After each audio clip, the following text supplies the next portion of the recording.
di gedung yang luar biasa besar, yaitu Gedung Ahmad Yani Mabes TNI Cilangkap, Jakarta Timur.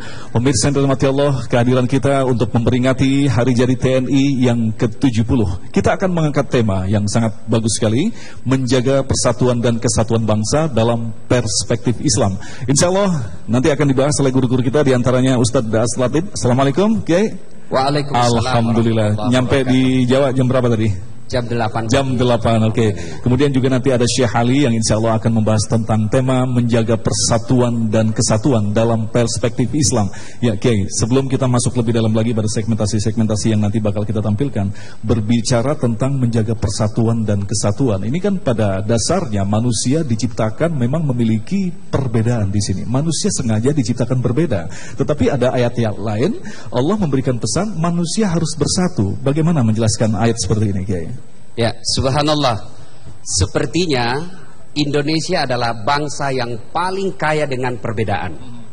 Kalau negara-negara lain sukunya barangkali cuma satu, bahasanya mungkin cuma satu, tapi di Indonesia subhanallah sukunya banyak, ada Bugis, ada Jawa, ada Sunda dan lain sebagainya. Bahasanya pun satu etnis saja bisa memiliki bahasa daerah yang banyak pula. Oleh karena itu, perbedaan ini tentu harus disikapi dengan sebaik-baiknya. Ketika sikap kita salah, maka perbedaan ini akan menjadi potensi yang sangat besar dalam menciptakan kegaduhan. Sebaliknya, apabila potensi perbedaan ini kita kelola dengan sebaik-baiknya, maka insya Allah perbedaan ini justru akan menjadi rahmat. Nah, lalu apa kaitannya dengan tentara? Disinilah fungsinya tentara menyatu dengan rakyat untuk menjaga persatuan dan kesatuan. Ketika Tentara Nasional Indonesia tidak mampu mensinergikan kekuatan yang ada di Indonesia, maka negara kita sangat rawan akan perpecahan. Oleh karena itu kita sangat menghargai leluhur-leluhur kita, terutama pemuda-pemuda kita zaman perjuangan tahun 40-an, bahkan tahun 60-an. Ada Sumpah Pemuda yang telah membuat ikrar yang sangat monumental.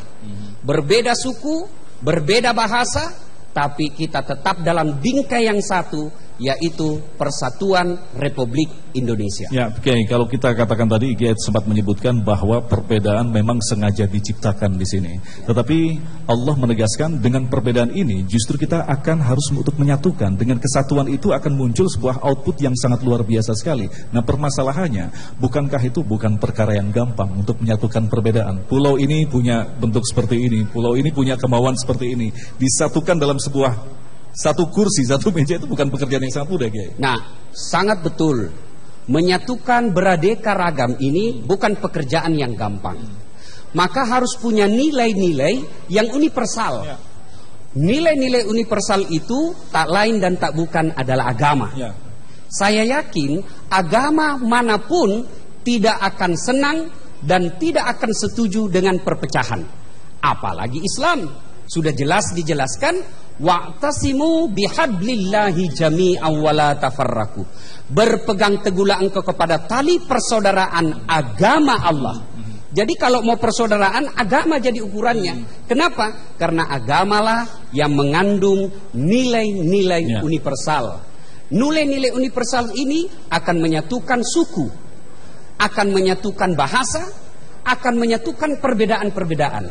Oleh karena itu, menyatukan Republik Indonesia ini tidak bisa dijauhkan dari nilai-nilai agama. Ya, Kiai, yang sangat menarik sekali nilai-nilai agama Islam yang diterjemahkan dalam kehidupan kita, sudah diwujudkan dalam sebuah kesepakatan kita yang disebut dengan Pancasila. Bukankah itu sudah mencukupkan untuk bisa menyatukan, Kiai, sebenarnya, Kiai? Hakul yakin saya bahwa pendiri negara Republik Indonesia ini adalah alim ulama. Nilai-nilai luhur Pancasila sebenarnya adalah jabaran luas dari pokok-pokok agama Islam. Tidakkah agama Islam mengajarkan persatuan? Tidakkah agama Islam mengajarkan musyawarah? Tidakkah agama Islam mengajarkan kesejahteraan?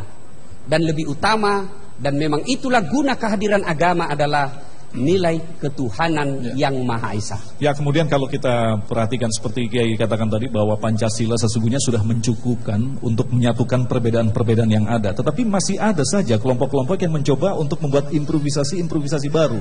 Ya. Nah, ini bagaimana menanggapi seperti ini? Saya kira hal yang sangat masuk akal apabila ada orang yang tidak senang melihat Indonesia bersatu.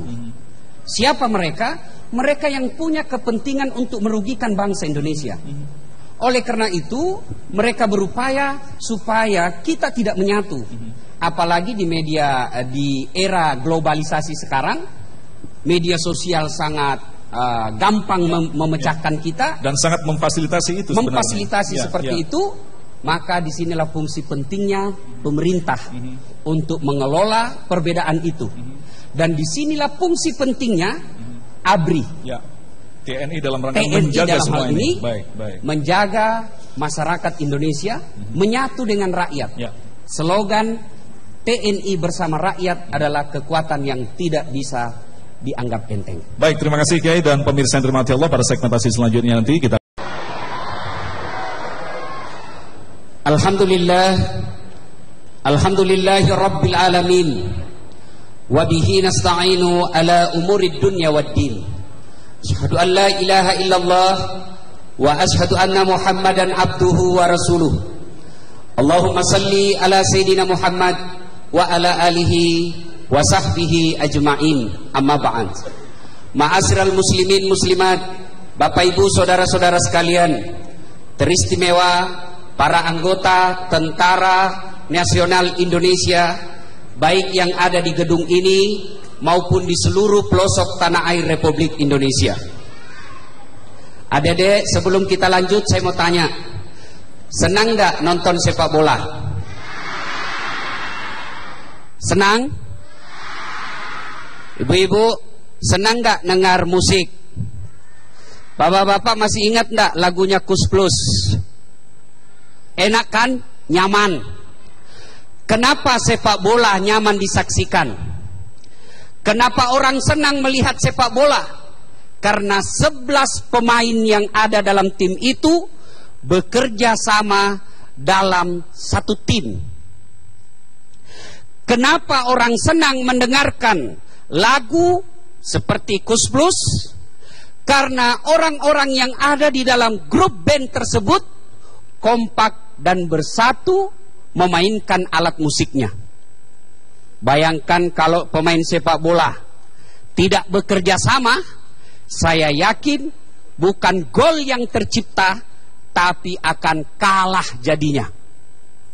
Bayangkan seandainya pemain musik tidak kompak dalam menjalankan nada-nadanya, maka saya yakin lagu yang kita dengarkan tidak akan nyaman, bahkan membuat orang jengkel mendengarkan lagu tersebut.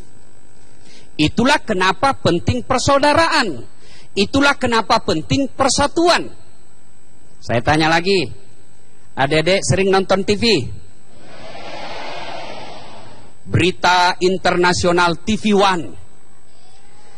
Negara Timur Tengah seperti Syria dan sekitarnya, berapa puluh ribu manusia yang tiap hari meninggalkan daerahnya, meninggalkan tanah kelahirannya, meninggalkan hartanya yang puluhan tahun dia cari.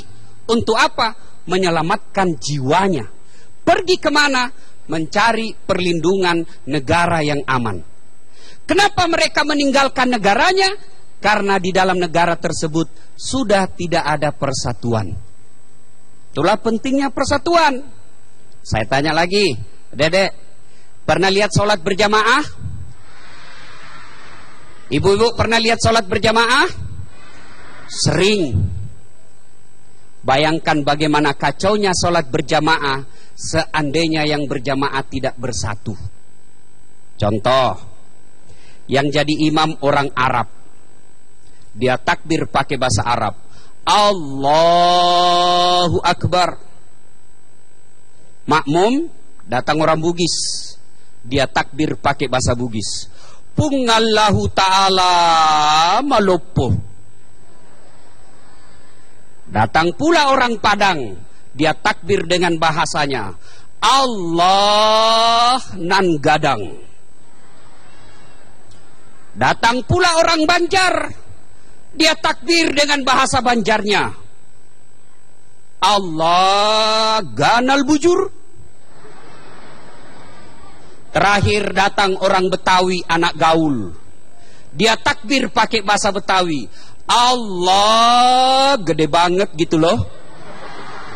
Kacau sholat. Itu baru 4 suku. Tapi agama mengajarkan bahasa apapun sehari-hari yang kita pakai, suku apapun kita datangnya, ketika sholat berjamaah kita harus kompak, menyatu, satu perintah. Bahasa Bugis takbir Allahu Akbar, Jawa takbir Allahu Akbar. Karena takbirnya dengan bahasa yang satu, maka sholat berjamaah menjadi indah.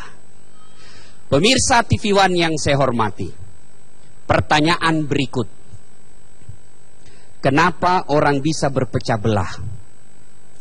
Apa sih sebabnya orang bisa pecah dalam sebuah negara? Satu, penyebabnya adalah keserakahan. Apa itu serakah? Mengambil hak yang bukan haknya. Dengan kata lain, mengambil hak orang lain. Nih, mentang-mentang kita tentara, mentang-mentang kita bos, mentang-mentang kita pejabat, akhirnya apa? Haknya orang kita ambil. Barangkali yang kita ambil haknya tidak mampu melawan kita. Mungkin rakyat biasa tidak mampu melawan seorang tentara. Apa sikap berikutnya? Dia akan menjauh, menjauh, dan menjauh. Akhirnya pada saat itu putuslah persaudaraan. Bapak Ibu, saudara-saudara sekalian, pemirsa TV One yang saya hormati, bapak-bapak tentara, syukurilah menjadi tentara. Kenapa? Tidak semua warga Republik Indonesia bisa dan mampu menjadi tentara. Ini contohnya Ustadz Dasat. Dulu Pak, tamat SMA, saya daftar mau jadi akabri. Begitu tes fisik, tidak lulus. Kenapa? Ceper. Tidak cukup tinggiku. Saya berdoa kepada Allah waktu itu, ya Allah, kenapa kau lahirkan saya dalam keadaan pendek? Kau tidak rugi jadi Tuhan kalau kau tambah 1 senti tinggiku. Teman saya lulus. Waktu itu kepolisian dia. Lulus, sekarang saya lihat dia tugas di Polda Sulsel, Serse. Sudah 1 kembang di pundaknya, pakai baret merah. Malah saya lulus pakai baret putih. Alhamdulillah, dengan baret putih yang saya pakai, mulai baret hitam sampai baret merah, saya ceramai semua. Artinya apa? Jangan pernah sangka buruk, jangan pernah serakah, karena Allah telah menentukan segala-galanya.